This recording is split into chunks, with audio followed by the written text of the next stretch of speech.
My MX-5 was stock, but has transformed more than once to meet my personal style. I'm sharing the steps of my journey, so you will be able to achieve similar results. Of course, it helps if you can enjoy hunting for used parts. I have divided my upgrades into 6 categories, each representing a different source for the parts. Some creativity and thinking out of the box certainly helps. My journey started with this black 2005 MX-5 Sportive, a full option 1.8 litre 6-speed with a black interior and silver trim pieces. The first upgrade uses a part from a different region. I installed a left taillight from an English car to achieve symmetry on the rear. During a junkyard visit I noticed a razor blue MX-5 Impuls. That is a German special edition with a nice interior. I bought the seats, door cards, wooden steering wheel, gear knob and e-brake handle. This was an easy install with a massive effect on the looks of the car. Special editions are always a good source for special parts. This style bar with soundboard and the stainless steel grille came off the Unplugged special edition. I used the grille not only for the looks, but also to protect my new AC condenser. The caramel colored Impuls soft top was missing, but those are rare as well. The hunt took a few months. It led to an ad for this burnt car. I recognized the typical rims and noticed the trunk was less affected by the fire. So I asked the seller to check if the cover was still in the trunk, and it was. It just needed some cleaning. So even cars in a deplorable state can hide valuable parts.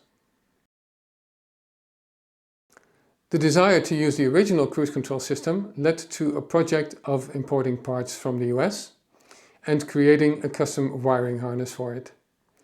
Besides that, I found creative solutions for the main switch location, an extra vacuum line and an alternative cruise indicator in the instrument cluster. For alternative air vents, we look at other brands. You could use the Jeep Commander vents or those from the Mitsubishi Eclipse, but I found these from Alfa Romeo and modified them to fit. I wanted vents that look good and that you can fully close or easily rotate to control the direction of the airflow. I've spent hours in junkyards to find suitable alternatives. Other Mazda models have compatible parts for the Miata. The audio controls from this Mazda 323 steering wheel work with the NB2 stock radio, but also with aftermarket radios. You can compare it to RX-8 parts that fit the NC Miata. I combined this upgrade with the Jaguar Bluetooth adapter.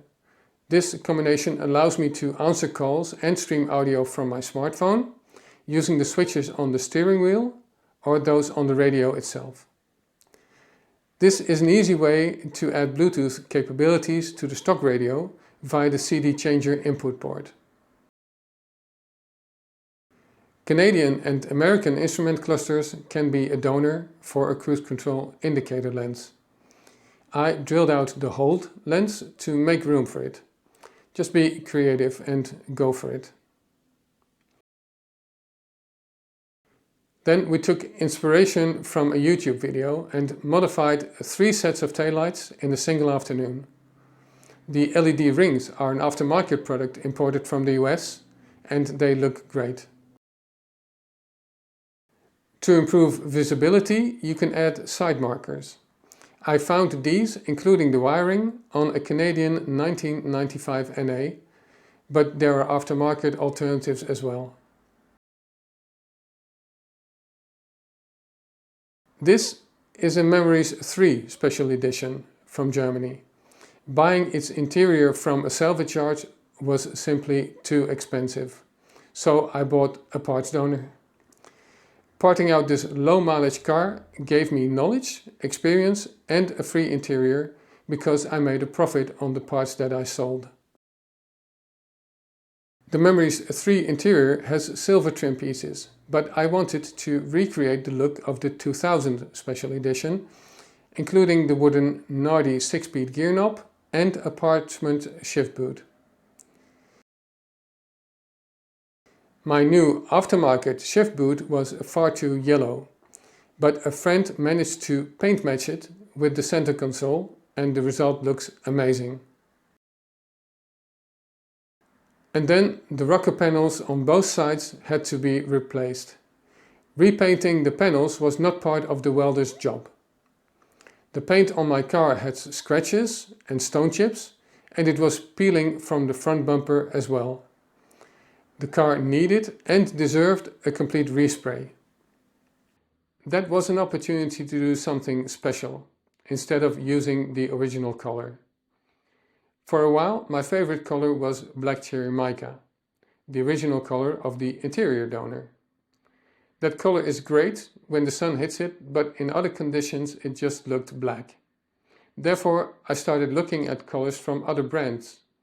Initially, I considered Crimson Red Metallic by Volkswagen, but eventually I picked Caviar Red Pearl by Jaguar. It is similar to mahogany mica, but with more red and brown in it. Years had passed since the car was welded, but it was finally time to get the car ready for the painter. To save costs, I disassembled the car myself and would also build it back up after paint. As agreed, the painter shared the progress with regular photo updates. This was a very exciting part of the transformation.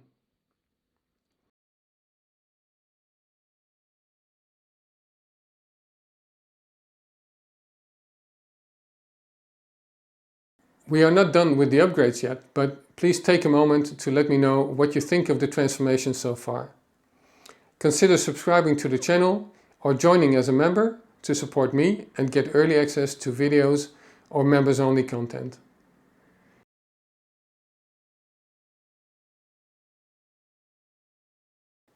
I enjoy making subtle changes. Here I used aftermarket switches for a cruise main switch and a manual override for the power antenna. They are part of the radio now. Another example of the crossover between Miata generations is this set of ND rims with winter tires. Just like the original wheels, these are 16-inch. A recent modification using parts from other brands is the use of Nissan 350Z door vents as an alternative for the NA and NB generations. I used a 3D printed housing for these. My goal was to inspire you by sharing some of my lessons learned. As always, you are invited to leave your questions and remarks in the comment section below and to give the video a like. Thanks for watching MX-5 Info, and until next time.